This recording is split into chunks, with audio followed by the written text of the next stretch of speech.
Amados, bienvenidos de vuelta. Estamos en el miércoles 5 de marzo del año 2025.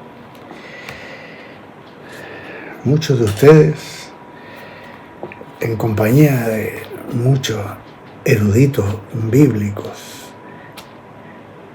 especialistas en profecía bíblica, estamos atentos a que el Señor puede venir por su iglesia en cualquier momento. Y mientras esto no ocurra, nosotros debemos seguir predicando el Evangelio, enseñando la palabra de Dios. Y en ese contexto y con ese sentir, oremos para que esta primera clase del cuarto ciclo de epístolas fundacionales sea provechoso. Hoy día empezamos con la segunda epístola del apóstol San Pablo a la iglesia en Corinto. Oremos. Señor Jesús, te damos gracias por este día y nos ponemos en tus manos, Señor, confiados en que tú nos amas y que tú deseas que crezcamos en servicio a ti, Señor, en tu iglesia y a través de tu iglesia para alcanzar a las naciones. Señor Jesús, pedimos en tu nombre al Espíritu Santo que nos guíe y nos dé revelación para todo esto que vayamos a cubrir de Segunda de Corintios. En tus manos nos ponemos y que todo sea hecho para gloria del Padre, del Hijo y del Espíritu Santo. Amén.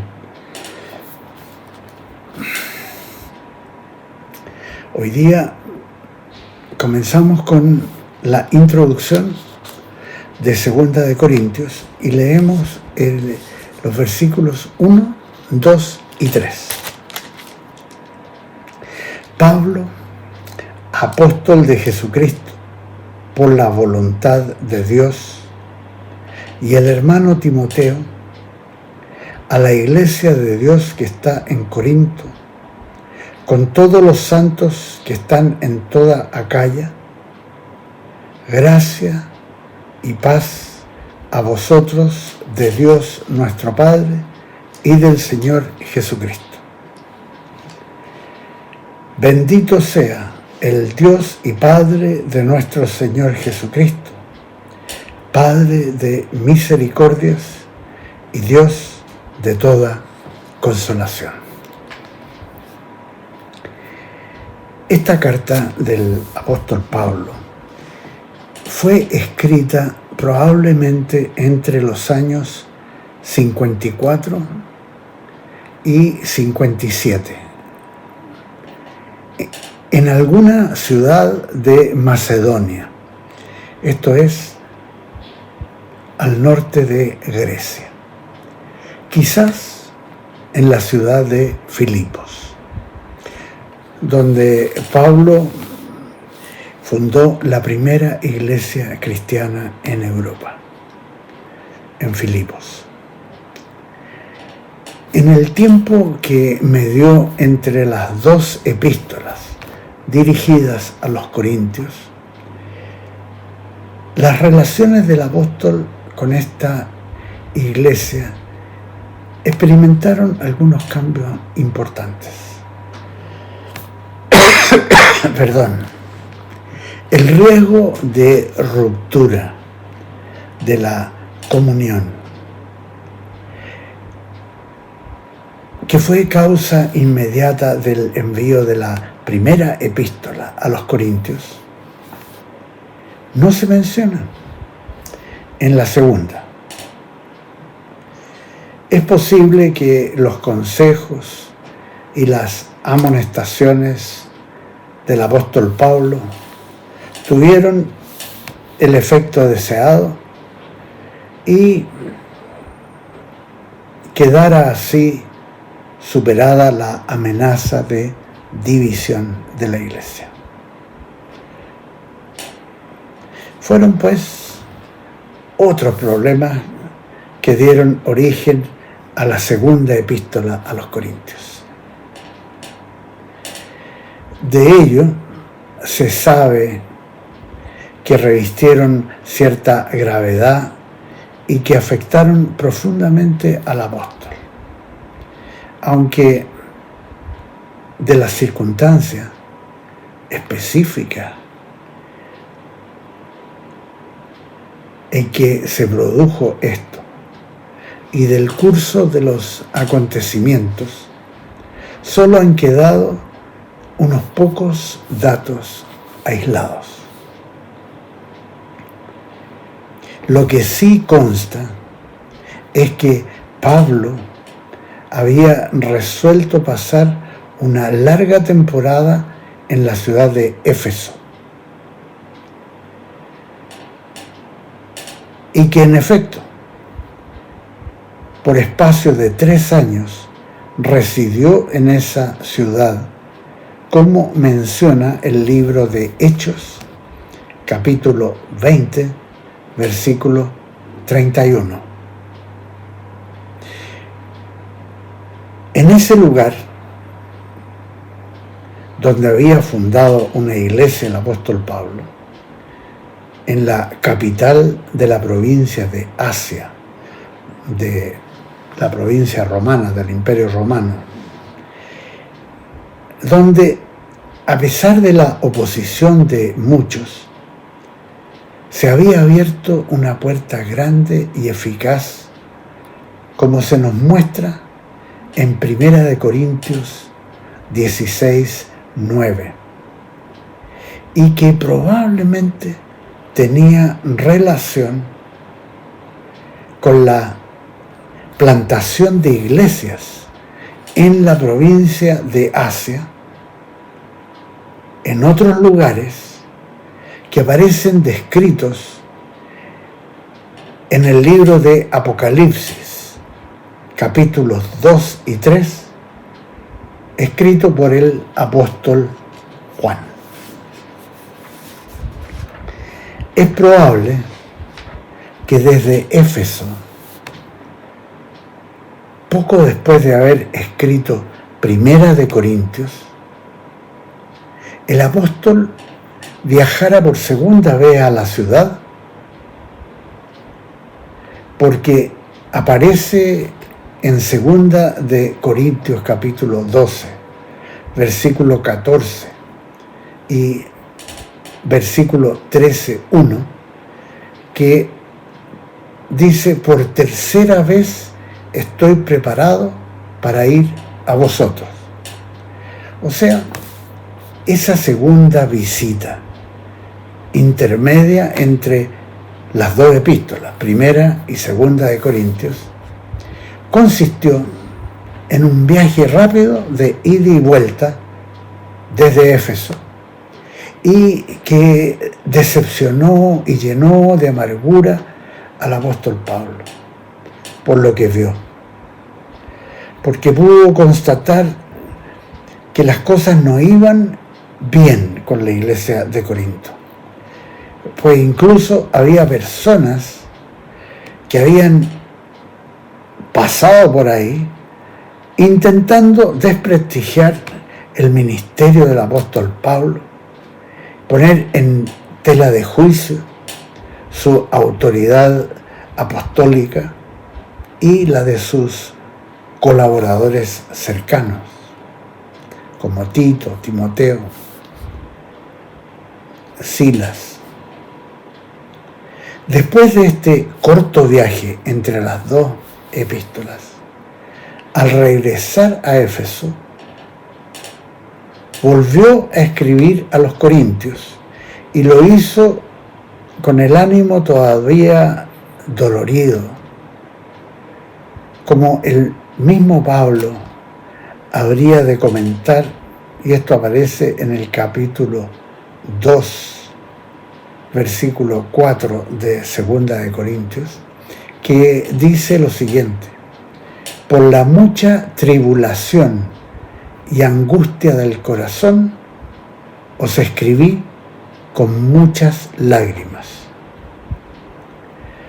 Se trata de una carta llamada por los eruditos con lágrimas, y que algunos comentaristas han dado por perdida,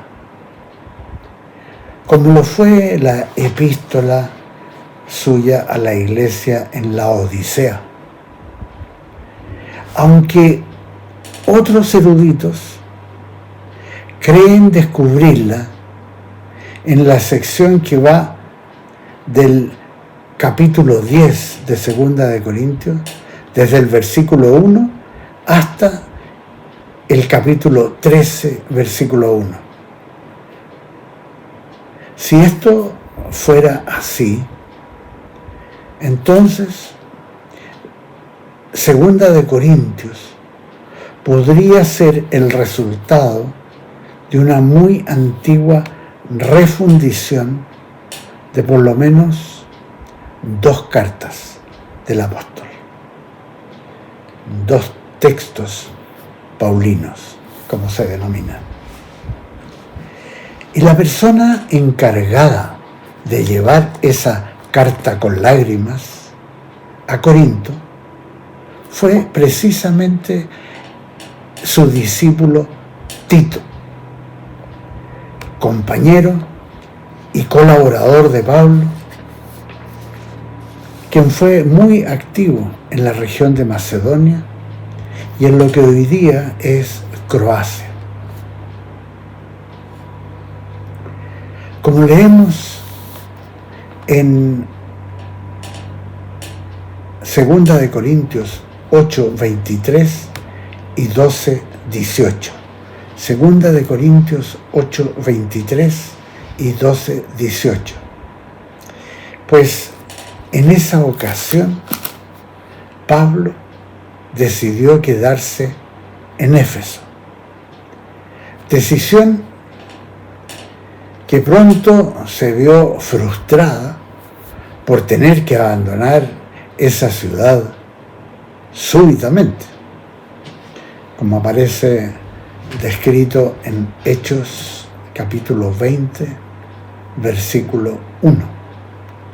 Y este abandono súbito, ocurrió a causa del alboroto promovido por el platero Demetrio, como aparece descrito en el libro de Hechos del apóstol Lucas, en el capítulo 19 de Hechos, versículos 23 al 41, que ustedes pueden leer. Cuando Tito vuelve a encontrarse con Pablo, pudo comunicarle la buena noticia de que la situación en Corinto, que él había visto y había reaccionado con mucha tristeza, con lágrimas, había mejorado. Los creyentes lamentaban lo sucedido y parecían estar sinceramente arrepentidos. Esto aparece en 2 de Corintios capítulo 7, del versículo 5 al 16. Esta información de Tito, sin embargo, llegaba acompañada de otras menos gratas noticias, por la presencia de personas que se denominan judaizantes, o sea, judíos cristianos que probablemente venían de Jerusalén y que no cejaban en su empeño de destruir el prestigio de Pablo, en todas partes, pero en esta ocasión en Acaya, o sea, en Grecia, y menoscabar en lo posible su autoridad apostólica. Leamos entonces el texto de 2 de Corintios. Pablo, apóstol de Jesucristo, por la voluntad de Dios, y el hermano Timoteo a la iglesia de Dios que está en Corinto, con todos los santos que están en toda Acaya, gracia y paz a vosotros de Dios nuestro Padre y del Señor Jesucristo. Aquí al inicio, Pablo menciona que su llamado a ser apóstol es por la voluntad de Dios, lo cual también lo llevó a escribir en su epístola a los Efesios que es Jesucristo quien constituye a apóstoles, a otros profetas, a otros evangelistas, a otros pastores y maestros, como aparece en la epístola del apóstol Pablo a los Efesios en el capítulo 4, versículo 11. Aunque alguien pueda anhelar a ser anciano en una iglesia, lo cual es bueno, como escribe el apóstol Pablo a sí mismo en 1 de Timoteo capítulo 3, versículo 1. Escribe, palabra fiel, : si alguno desea obispado, buena obra desea. O sea, anciano. Episcopos significa anciano. El llamado y la constitución a servir en el gobierno de la iglesia sí es prerrogativa de Jesucristo y no es por iniciativa humana. Una cosa es prepararse responsablemente para servir en el ministerio y anhelar esto. Pero otra muy distinta es ocupar ya sea el cargo de apóstol u otro de los mencionados en Efesios 4:11, que es o son designaciones y constituciones que solamente las decide nuestro Señor Jesucristo y nadie más. Es su iglesia y Él escoge a quien quiere y constituye autoridades a quien Él quiere. Por otra parte, esta epístola no solamente está escrita por Pablo a los santos que están en Corinto, sino también con todos los santos que están en toda Acaya. O sea, es para todos los creyentes, incluidos nosotros en el siglo XXI. Volvamos al texto de 2 de Corintios, capítulo 1, y leamos ahora el versículo 3. Bendito sea el Dios y Padre de nuestro Señor Jesucristo, Padre de misericordias y Dios de toda consolación. Qué lindo. En este versículo Pablo destaca a nuestro Padre Celestial. Y cuando escribe, y Padre de nuestro Señor Jesucristo, está testificando de algo diametralmente opuesto a las tradiciones de los escribas, de los fariseos y saduceos de la religión judía. Tradiciones que permean las creencias, enseñanzas y costumbres equivocadas de sectas judías hasta el día de hoy. ¿Quiénes? Como lo haría el mismo Mohammed y el Islam 7 siglos después, que niegan e ignoran el hecho de la existencia del Hijo de Dios, porque o bien ignoran las sagradas escrituras de la Biblia que hacen referencia precisamente al Hijo de Dios, o tienen ignorancia de las escrituras de la Santa Biblia. A diferencia de las tradiciones judías e islámicas, nosotros,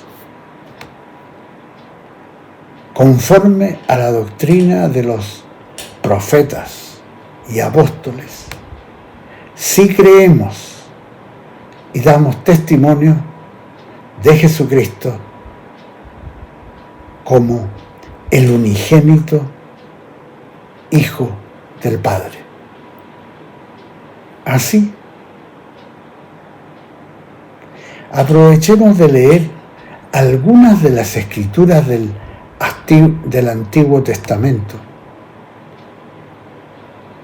muy familiares a Pablo y los apóstoles, que eran todos judíos, y que nos muestran claramente al Hijo de Dios. Por ejemplo, en el Salmo 2, leo del versículo 7 al 12. Salmo 2, 7 al 12. Permiso.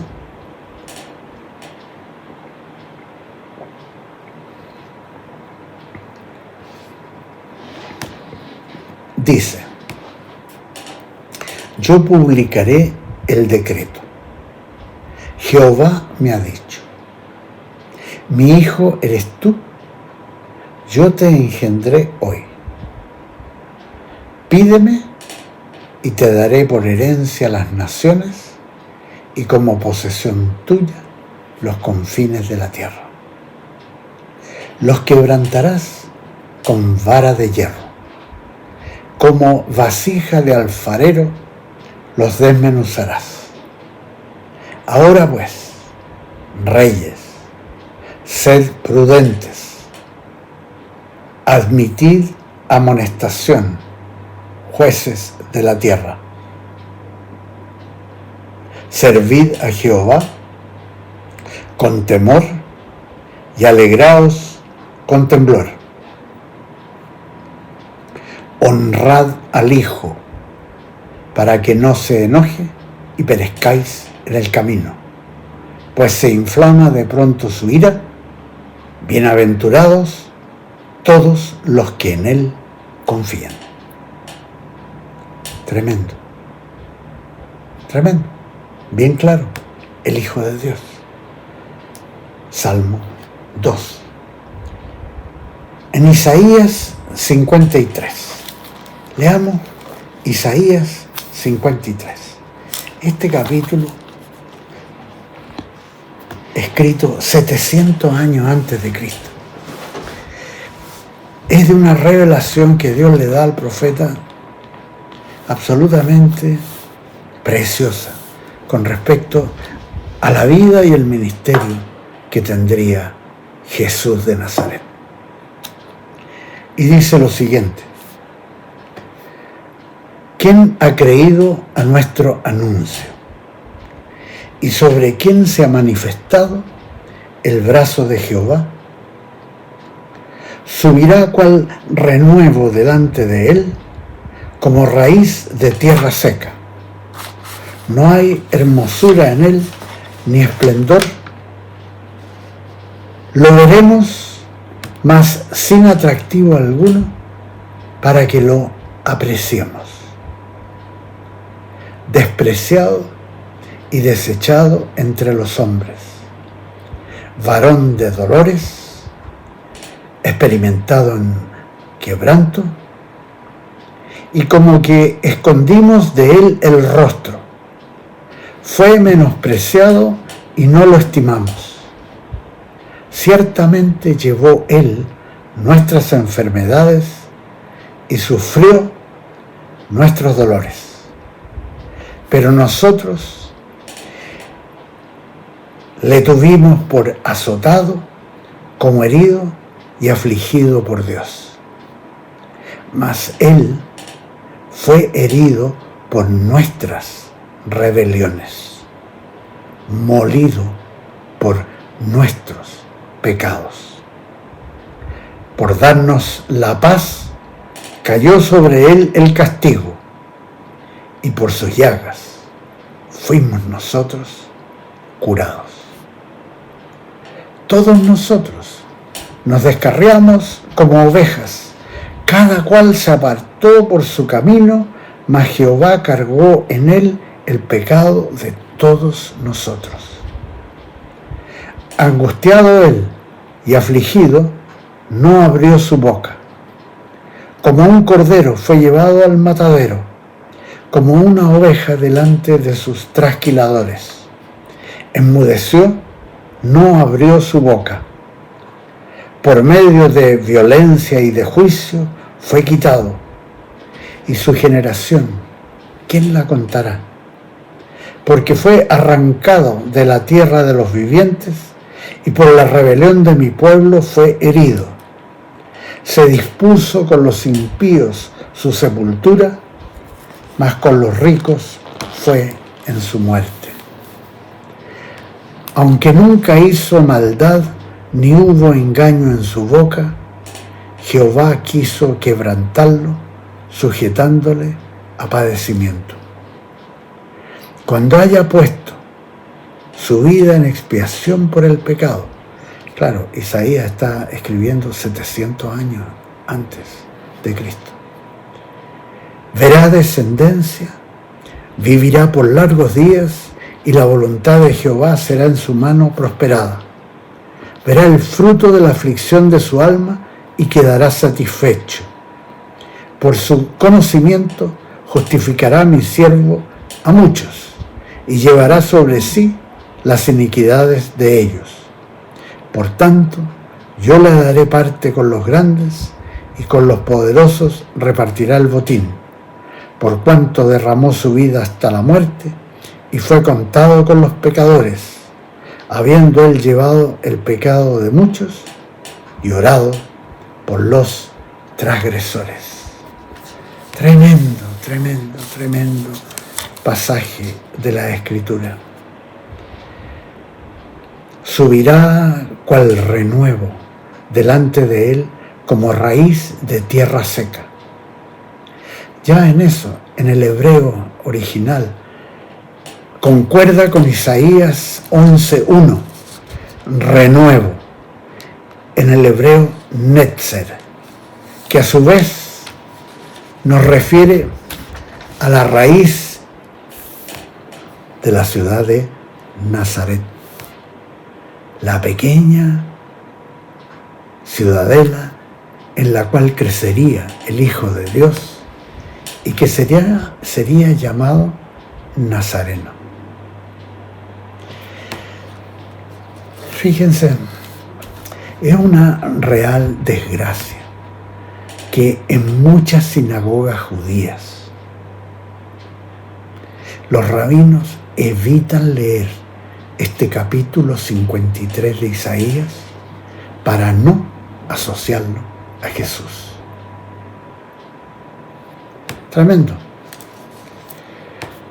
También podemos mencionar el capítulo 30 del libro de Proverbios de Salomón, escrito casi 1000 años antes de Cristo, y que nos dice: ¿quién subió al cielo y descendió? ¿Quién encerró los vientos en sus puños? ¿Quién recogió las aguas en un paño? ¿Quién afirmó todos los confines de la tierra? ¿Cuál es su nombre y el nombre de su hijo, si es que lo sabes? Proverbios 30, versículo 4. Bueno, para terminar, es precisamente el profeta Isaías que nos enseña en el Antiguo Testamento cuál habría de ser el nombre del Mesías de Israel, y lo cual aparece claramente mencionado en el texto hebreo original en las siguientes escrituras, que las leo. Isaías 43, 3.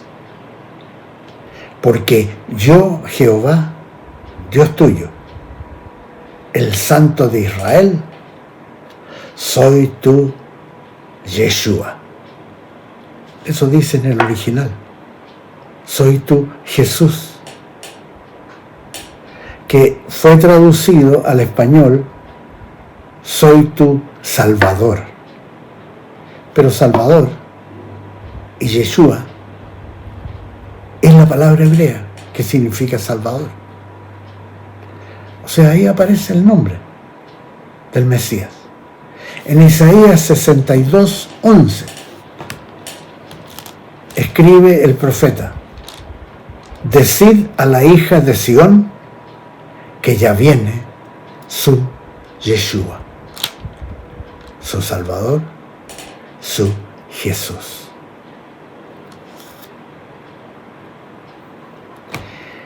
Amados, empezamos con 2 de Corintios. La próxima semana, el 12 de marzo, seguiremos con 2 de Corintios a partir del versículo 4. Que el Señor los bendiga.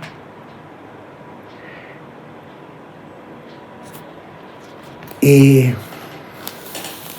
como decía un predicador, o nos vemos en la iglesia, o nos vemos la próxima semana, o nos vemos en el aire, si el Señor viene. Amados, que Dios los bendiga. Amén y amén.